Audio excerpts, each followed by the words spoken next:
Iran और Israel के बीच जंग खतरनाक स्तर पर पहुंचती है और ईरान की धरती पर परमाणु धमाका होता है, तो सबसे बड़ा सवाल यह उठता है कि क्या इसका असर भारत पर भी पड़ेगा? क्या ईरान से उड़ने वाली रेडियो एक्टिव धूल हमारे शहरों तक पहुंचकर तबाही मचाएगी? वैज्ञानिक और रणनीतिक नजरिए से यह समझना जरूरी है कि हवा का रुख और दूरी इस खतरे को कैसे तय करती है।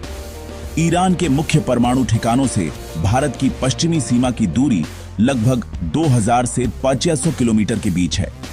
विज्ञान के मुताबिक किसी भी परमाणु विस्फोट के बाद निकलने वाले सबसे खतरनाक और भारी रेडियोधर्मी कण धमाके वाली जगह से कुछ 100 किलोमीटर के दायरे में ही जमीन पर गिर जाते हैं। इतनी लंबी दूरी तय करते समय रेडिएशन का असर काफी हद तक कम हो जाता है।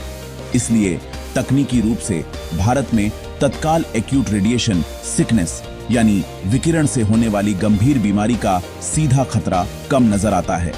भले ही भारत ईरान से काफी दूर है, लेकिन वायुमंडल में घुले रेडियोधर्मी कणों को हवाएं दूर तक ले जा सकती हैं। अगर हवा का रुख पश्चिम से पूर्व की ओर रहता है तो परमाणु बादल 48 से 72 घंटों के भीतर भारतीय आसमान तक पहुंच सकते हैं। ऐसी स्थिति में गुजरात, राजस्थान, पंजाब और दिल्ली जैसे राज्यों में रेडियो एक्टिव कणों की मौजूदगी दर्ज की जा सकती है। हालांकि भारत तक पहुंचते पहुंचते ये कण इतने फैल और हल्के हो चुके होंगे कि इनसे जानलेवा खतरा होने की आशंका बहुत ही कम रहती है। ईरान में अगर कोई परमाणु घटना होती है तो सबसे ज्यादा तबाही उसके पड़ोसी देशों में देखने को मिलेगी। ईरान के 500 से 1000 किलोमीटर के दायरे में आने वाले इराक, तुर्की, आर्मेनिया, अजरबैजान, तुर्कमेनिस्तान, अफगानिस्तान और पाकिस्तान जैसे देशों को बेहद घातक रेडिएशन का सामना करना पड़ेगा।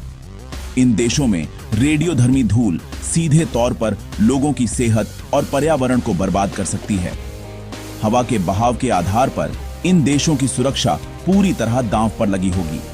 ईरान के दक्षिण में स्थित खाड़ी देश जैसे सऊदी अरब, कुवैत, बहरीन, कतर और संयुक्त अरब अमीरात भी इस खतरे की चपेट में हैं। अगर ईरान के बुशहर जैसे तटीय परमाणु बिजली संयंत्रों को निशाना बनाया गया तो रेडियो एक्टिव रिसाव सीधे फारस की खाड़ी और अरब सागर के पानी को जहरीला बना सकता है। इससे समुद्री जीव जंतुओं के साथ साथ इन देशों की पेयजल व्यवस्था और अर्थव्यवस्था पर भी गहरा असर पड़ेगा। समुद्री लहरें इस प्रदूषण को भारतीय तटों तक भी पहुंचा सकती हैं।